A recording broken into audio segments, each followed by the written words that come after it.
So I'm here with my buddy Josh, and we just watched this video of him. How many years ago was that? That was 2019, back in December. So 3 years Alexis ago. McGee. Yeah. So are you still door knocking with your cat flyer? No, definitely not. I gave up after 2 weeks. You gave up after 2 weeks. So you actually tried it? Yeah. Oh man. Any Probably, success? no, definitely not. I gotta give it to you. You have balls. I dude. did know where the hoarder house, the people cats live. Yeah. Oh, that's awesome, man. You got some serious balls to do that, dude. I mean, I couldn't do it. Just like, that's so funny. Are you still door knocking? Are you still doing real estate? Yes. How's it going? It's going great. Yeah. I mean, it could be better. That's why I'm here. That's why we're working together. But oh my god, dude, what a good sport you are. That's funny, and we're gonna share this obviously because they're gonna be watching this. So you rock, dude. That's so funny.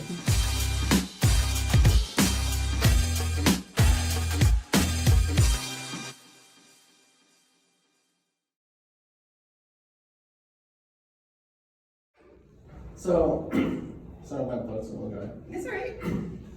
So my pitch is basically, I kind of found this cat. So I have these flyers. I want to go around the neighborhood and knock on some doors, like every house, like on the street. Right. Just because I've only been door knocking houses that obviously look distressed or have tall grass, and want to change that up because those aren't always the leads. Sometimes people know people who need to sell or whatever. Right. So referrals are everywhere. So I have this cat, I'm looking for the owner. Now I highly doubt that actually has an owner because I've seen it around, but I have a feeling that neighbors have been feeding it, like just because it's a little fat, but I know that it was living under a trailer for the last few weeks. And anyway, so let me get to my pitch. Knock knock. Uh-huh. Hi, my name's Josh. I'm looking for the owner of this cat. Do you know anybody who's missing a cat? I have a couple flyers and I'm just trying to help find the owner. No, I've never seen that cat before. Okay. Well, can I leave you my card in case you happen to, somebody said something about I'm looking for my cat? You will give me a call or send me an email. Okay, is it your cat? No, I found it and it was just raining and I didn't want to leave outside, so I temporarily adopted it until I can find the owner. Where do you live? I live in Roseville. But you're in North Highlands. No, I'm not.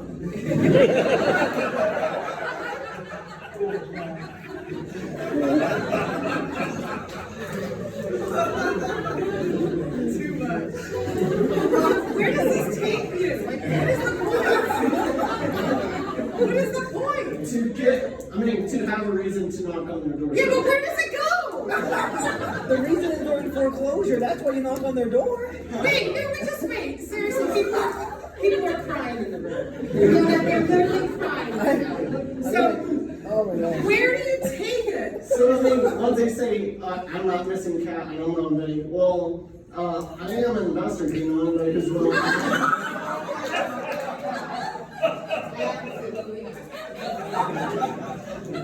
How's it working, Josh? How's it working, Josh? It's been raining the past few days, but How's it working?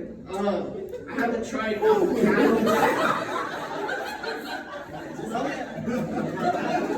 But I did try something else. So the first doors I had been knocking were high grass, and most of them were elevated. The cat was hiding in the grass. I didn't find the cat yet. I didn't find the It was a coyote. You see that guy that they didn't touch the coyote?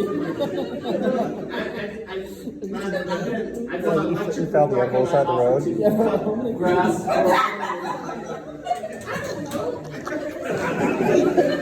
It's gonna work for me.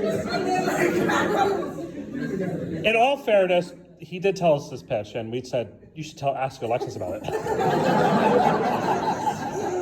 So I've never been without anybody who goes door knocking. But I really want to kind of think about, I'm going to say something now that's kind of serious. Once they realize you were an investor and you use the cat as a guise, you're just a liar. Well, I am looking for a new home. No, you're a liar. Didn't I tell you that? You told us that? That's exactly what I said. You're just a liar. Yep. I don't want the cat. It's Listen, too needy. No, You're a liar. You're lying, Listen man. to what I'm saying. Do you guys hear what I'm saying? So, I mean, what reason would I give to knock on a Okay, go random have a house seat. door? Go have a seat. Sit back down. All right, let's hear it. Oh, he's knocking on your door. What are you doing? Knock on my door. Hello? Hi, I'm Josh. I was wondering if you were looking to sell your house. A couple of investors, friends of mine, are looking for a new house to remodel. What's wrong with my house? Why do you think I'm selling my house? Get the fuck out of here. Well, I looked at your. Let's gonna be bad. Let's start over.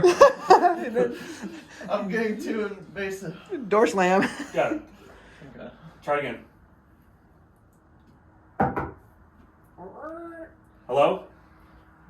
Hi, a couple investor friends of mine are looking for a house to buy. Are you interested in selling? Who are you? Oh, Josh, here's my business card. Why are you knocking on my door? We just sold a house down the street, two streets down, and we're looking for a new house. We were wondering if you're looking to sell. It looks like you owned it for 20 years. You got a lot of equity in it. We buy as is, all cash, 15-day close. And we will also help you with moving out if you need assistance with that. We have partnerships with moving companies to help you with packing it up and getting maybe downsize. I mean, it seems like it's a pretty big house. So you're just door knocking everyone's house? No, your house meets our criteria. Oh. What criteria are you looking for? We're looking 3 or 4 bedroom houses in this zip code. Your house meets that criteria, and also we just finished closing on our selling through escrow. I want to stop you right there, man. This is brutal. Are you? You're way too nervous. Yeah, you're definitely nervous. I mean, you got a camera on you too, so that's Yeah. good. But are you actually using this door approach, or is this just like in your mind you've thought about it? Normally, the approach would be like. Oh, No. This isn't your normal one. I want the real approach. You're making it up. Well, I mean, like. No, I want a real one because we're gonna. I mean. Okay. Well, like normally the way I like introduce what I do is I just I'm walking around the neighborhood or Show me. Huh? Show me. Like, what would you do? Like, I'm walking around the neighborhood. Okay. I see you watering your lawn, or I see you pulling in. I ask, do you know anybody looking to sell in the neighborhood? See, that's a better approach because like your approach was like, hey man, I really like you're like your house meets my criteria. I'm gonna like it was like almost to the point where you're like too scripted. Well, no, not even scripted. It was kind of like creepy. Like, hey, I already know you've owned it for 20 years. We're gonna have a moving company come and haul your ass out of here. I'm like, holy shit! Like, this is crazy. Like, I would be like super like weirded out if you came to my house and told me all my information and like that you have a moving company lined up to move my. yeah, I'd be like you're gonna downsize me. I'm like, this is like too much because. I mean, you got to be there solving some problem, and you're leading with like, "Hey, we're an investor. We're gonna buy your house," and then like automatically red flags. Like, my guard is up. The approach of we buy as is, all cash. Again, right? Yeah, that's totally that's cool. great. But you also have to have the fact that you have a problem to solve. Because just because you want to buy their house doesn't mean that they want to sell it. I mean, you can go to a bar and be like, "Hey, baby, let's go hook up." Because you want to hook up doesn't mean she's going to hook up. It's the same concept, and so you got to be like a little more like. Unless you're like ripped and had a 6-pack. I mean, Well, yeah, I mean, we're not gonna. Yeah, that's true. I rarely ever get turned down these days. No, I was kidding. But like, you know what I mean? Yeah. Like, your second approach was like, if you see them in the neighborhood and you go up and you talk to them and you're asking them like, "Hey, do you know anyone in the neighborhood? We're looking to buy another house."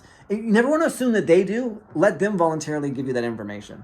So that's in my opinion, that's a better approach because that way you're not like some predator. Right, you want to get them talking and then find something you can relate to. Mm-hmm. Well, okay, so let's talk about the approach. So I recently went to Reno. Okay. There was a estate sale, so I visited. Perfect. Yeah. So let's go through that approach, how I approach them. So we're having a big yard sale.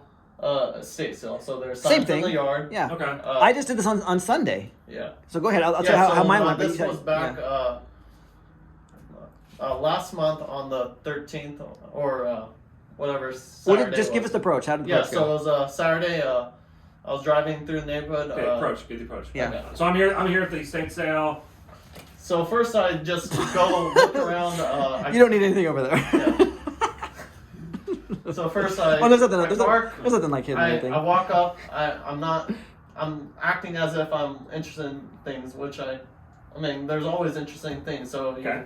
I mean, they had a really nice Coca-Cola collection. So I started approaching them. So tell me about this Coca-Cola collection. Oh, my father passed away, and he was a Coke was a dealer. huge collector in Coca-Cola. You like Coke. He He loved was the Coke Coca-Cola. dealer. And like they start telling me about the father and like how like he just huge fan, and like now they're See what happens though? cleaning out the house. All right, They're gonna be putting on. Okay, so they give you the explanation about how he loved Coca-Cola Yeah. bottles. Then you say what? Okay. Well, when are you guys looking to sell? And they were like, towards the end of the month. We need clearing the Why are you house assuming out. they're ready to sell? Huh? Why are you assuming? They ask about the Coca collection. They say they need to sell everything because they're cleaning the house out. They want to sell the market. They're looking for a quick sale. Okay, you left that part out. Yeah. So I mean, here's the thing. Like, it's so difficult because I see a lot of me and you, Josh, where I was when I first got started in this business. I was afraid of rejection because I wanted the deal so bad, and so I was afraid to ask the real question that needed to be asked was the house for sale? And like, it's really like not a big deal. It's like a common like question. So like, if you're there, like, so example, I went to a yard sale on the weekend. There's a lady out there and she had all this stuff out there. I'm like, oh, cool. Like, I'm like, and it's a house that I've known about for a long time. Like, I've admired this house. And so I walked up to her. I'm like, hey, any luck today? And she's like, chit chat, like Josh, like Coke collection. Yeah. She's like, oh yeah, it's been pretty good. I'm like, fantastic. Is the house for sale too? Oh, no. This is my grandfather's house. We're not going to sell it. We're going to turn it into rental. Oh, great. And then I walked around and then wished her well. Like, I knew the information I needed. I didn't have to spend like 10 years trying to understand the whole life story to get the simple question answered, So you could have done that super easy. Like, hey, you walking around, like, if you're generally interested in Coke, that's fine. Yeah, I bought a bunch of their collection, and then I came back next week and I bought a little bit more and got a little information on what the appraisal went back at. Okay. So the appraisal went back at 510. So they told you. I'm sorry. Yeah, go so ahead. they told you initially that they were going to sell the house. Yeah, they were cleaning the house out. They were At what price? Huh? They never gave a price. They said we need to clear the house out. We gotta get the appraisal out here. We got a cash buyer coming in a couple days. So So they already have a cash buyer. yeah. So they already are They're already open to cash. They're already dating somebody. Yeah, but the next week when I came back, they said that cash buyer was a jerk. He offered $328, and we just blocked his number. We didn't even get back to him. So what do they want? So and then I came back. You're driving to Reno just to answer these. You could like just. Okay, so when they say 328, Yeah. they said we want to take that, and then you said, oh, what were you looking to get? Yeah, they were talking around 480 to 500. And the house is worth how much? Appraisal was 510 or 525. So it's a no-go. Oh yeah, definitely not. Yeah. I mean, This is the one that you walked and you told me about, right? Yeah. See, this is so. I mean, so you're driving from Sacramento to Reno, which is a 2.5 hour drive. Well, I was 5 hour going there round trip? for yeah. You don't have to go there multiple times. No, I was also enjoying like. I was listening to podcasts on the way, and You can do that in the gym, man. no, but I mean, with gas the way it is, man, shoot. gas was at 403. All right. I mean, I'm just trying to help you be more effective. Yeah. I mean, think about this. Like, if you're looking to get deals and you're driving 5 hours round trip to talk to one person about one deal when you can pick up the phone, or you could like canvass a neighborhood and ask them if they have any missing Well, I did missing also cats. canvass neighborhood after I Up in Reno? talked to, Yeah. So I mean, Is your company buying in Reno right now? No, but I wanted to see if they were interested in if I found a good enough deal. So, I Because mean- they were expanding to South Carolina, but that failed. But you don't know if they want Reno or not. They're looking for other markets besides Okay. Sac. Okay. I mean, I'm just Yeah. trying to help you be most effective as possible here. So what you could have done that first time is they say, oh, you might be selling it. Say, oh, I've been looking in this area, whatever. Can I get your number? Yeah. Can you take I mine? did get their number the first. First yeah. meeting. So Okay. I mean, the idea is to be, as efficient or as possible, or, like the economy, you want to be as economical as possible. Like, what is the quickest, easiest way to get in and to get out? Well, I was trying to build a rapport in a way. Well, I know I get that for sure, and you know I fall into that category as well because I've been afraid. It all comes back down to being afraid of rejection. Like I want to be their friend because if I'm their friend, then maybe they'll sell me the house. I mean, I hate to take it back to this, but it's just so true. Like guys that are in the friend zone with girls. It's like, oh, I'll be nice to her. I'll do all this stuff. Like they never get laid. They're friends. It's the bad boy that comes in here and like bangs her over the weekend and bounces, and the friend's like, what? I've been here the whole time. What's going on? Like I drove up here 9 times to Reno to see if I can get this house. You know, it's like it didn't work. Sorry, man. This guy came down and laid down pipe, and I was ready to go. You know, it's like you have to just Be assertive. Yeah. You can be polite and be assertive. I mean, it's the correlation between dating and like real estate investing and going after these deals is like, it's so like similar. Like it's phenomenal how similar they are, but it's the same exact thing. Like you just got to come in there and let them know what you're looking for, and if it's not what they want, then fantastic, plant the seed and leave. Yeah. And that's what it's all about. Well, this is fun, Josh. You've been a good sport here. But I actually want to help you. I really want to help you be a master, not just with women when you're dating, but with door knock approaches. Thank you. Yeah. Because they're both the same thing. It's about confidence. And when you're at the door, and if you're stuttering or feel like you're tripping over your words, you're just going to get more anxious and built up inside. So like when you hear Ryan talk or me talk, it's just like a fluid conversation. Like you don't have to come in and like, okay, what's my speech? What's my speech? What's my speech? Just find a way to talk to them. Yeah. You know, but find something interesting to talk about. It could be their dog. It could be the Coca-Cola bottles. Something just to, you know. So like when I go into a house and I'm getting ready to talk to people, I'll look for stuff around, something I can relate to. So maybe I see soccer trophies, or maybe I see something. Oh, I used to play soccer? Yeah, my brother used to play soccer. I mean, something to kind of, then you won't be as nervous. As opposed to like, what do I say next? I don't know what to say. But just find something and just talk, just like as one of your friends. But if you go there with a script, Well, and this is the thing too. Like you have these high expectations. Like you're driving all the way to Reno. I think you're driving to Reno because you don't know anyone up there, and so if they say no to you, you can like save face and drive home and feel good about it. You know. Probably. But no, I know it's true, dude. Like I do the same thing. I used to go to the farthest, remotest like neighborhood I could possibly find, just because like they didn't know me, and I'm like, okay, whoa, that was hard. Like, you know, they slapped me down. But on the same thing too, though, like you're almost, because you are going so far, you're unconsciously wanting this to work, and it becomes like a almost like this neediness is there. And so like you're like, oh, I'm driving so far, I want this to really work out. And so like you have this 2.5 hour drive where you're like in your mind trying to make it work, whereas you just drove across the street. It's like no big deal. Like, okay, I'll walk back home, no big deal, you know?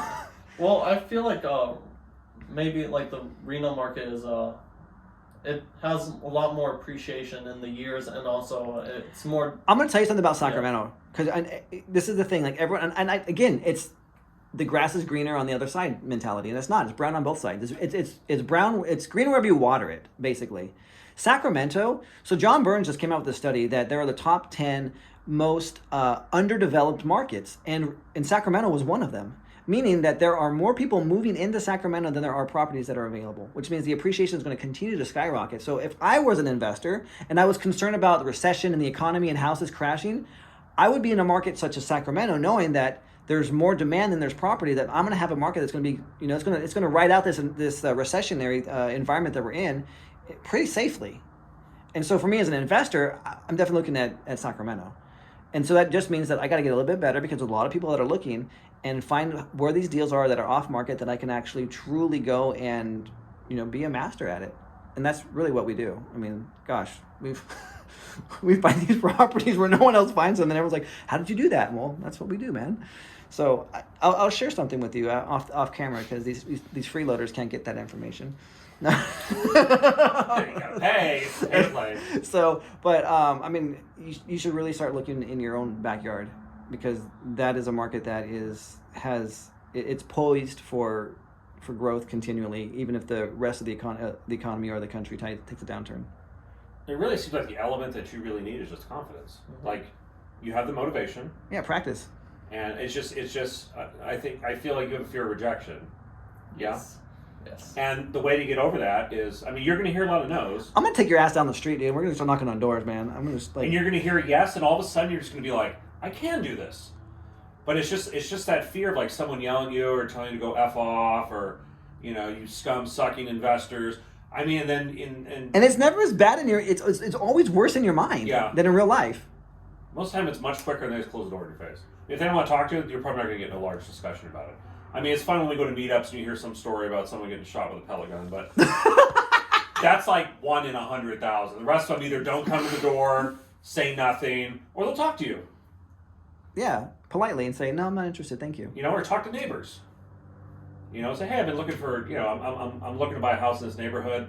I noticed this house next door is vacant. What do you know about it? Ooh. And most of the time, neighbors will talk because they live next to the eyesore. I mean, that's worked pretty well. I'm gonna give you an address, I've Josh. knocked on neighbors' doors of vacant houses, and that's been pretty good. Although some neighbors are just like, they're annoyed that everybody keep knocking on their door asking about the house. Well, tell them you're different. So if they're annoyed, how are you different? Well, you know, actually, I solved the problem. These guys are they're looky-loos looking for information. I actually solve problems and close deals. So give me the information I need, and I'll make sure that this bitch is all cleaned up for you. And if they ask a question like, what do you do differently? What would you say? Am I talking to the owner of the property? I'm the neighbor. I'm tired of people coming over like, what do you do? What are you doing differently than everyone else? Well, we actually follow through. If we commit to a price, we follow through. We get all the permits together. We're neat. We don't leave a mess in the yard when we're demoing, unlike most flippers who just leave a ginormous mess. And See, you've wait till already it's, jumped to the project, though. I mean, Oh. you still haven't solved her problem. Her problem is she's pissed that other people are knocking on her door. So you say, no, I work with a team of people. So if you don't know the answer to something, you say, if we fix up the property, you don't have those squatters keep breaking in, so you don't have the. that's not her problem. Yeah. No, her problem is the people are knocking on her door. So the real issue is either she doesn't know where this person's at, or she does and she's not going to tell you. So I would just hit her with that. Be like, look, you're probably upset because other people are coming to your door. Well, it's probably because they can't find this person. Do you have to know where she's at? Because if you can find her, if we can find her, we can actually buy the property and take care of this problem so no one will knock on your door ever again. I mean, that's the real problem. And she, here's the information. You see what I'm saying? Like, you're jumping to 4 or 5 steps down the road. You gotta get what's the very next step that she's looking for. And you gotta think about it. People have paranoia. Like they're not just They don't just give out information. Well, not just that. If you can play into their paranoia, like, look, if I don't find this person, there's going to be another guy tomorrow and another girl tomorrow and another person 3 days from now. And they're going to continue to knock on your door. You're going to be getting ready to have dinner and they're going to be knocking on your door, and paint that picture of them just being annoyed as hell. They may not be completely off the rails now, but if you can paint the picture that it's going to get even worse over time, they're going to give up the information that they have. Or just relate to them. Say, we run into this a lot of times. We find vacant houses. I can understand where you're coming from. You're tired of people knocking on the doors. Do you know where they live and where they moved to, or and lots of just get them. You want to get them talking. Yeah. You want them talking more than you, because as you're hearing what they're saying, you can find ways to relate, understand what the problem is. But you just go into the door and for lack of a better word, rambling about what you're going to do. What you're going to do may have no relevance to what they need. So you want to find ways. They couldn't care less. Yeah, if you sweep the yard or not, to get them to talk, to tell you what the problem is. Mm-hmm. Because then you can start tweaking your conversation and going down that road of whatever that problem is, find the solution. Make sense? Yeah. So awesome, man. Good job, Josh. Thank you. All right, you just saw me. I was ripping to Josh here, but he's a good sport. Josh is awesome. So, this is what you have to do. You have to practice this. You have to get really good at your door approaches, because that's what's going to make or break you. Because here's the thing, we call this a triple threat. So what we'll actually, it's a quadruple threat. We will cold call, we will voicemail, we will text blast, and then we'll go knock on their door. And if you're not going these extra steps, then you're missing out on money that's left on the streets there, because the other investors like myself that are doing this are picking up the deals. If you're leaving just a voice message, I'm going to text them. If you're just texting them and a voice message, I'm going to go knock on their door. I'm always going to beat you. I'm always going to take that extra step because I'm going to get the deal. So don't be lazy. Go out there, do what you have to do. Refine your approaches, whether it's on the phone, whether it's on the door, and make some money, because you're just one deal away from changing your entire financial future. I'm Ryan Nickel with Bootstrap REI. I'll talk to you later.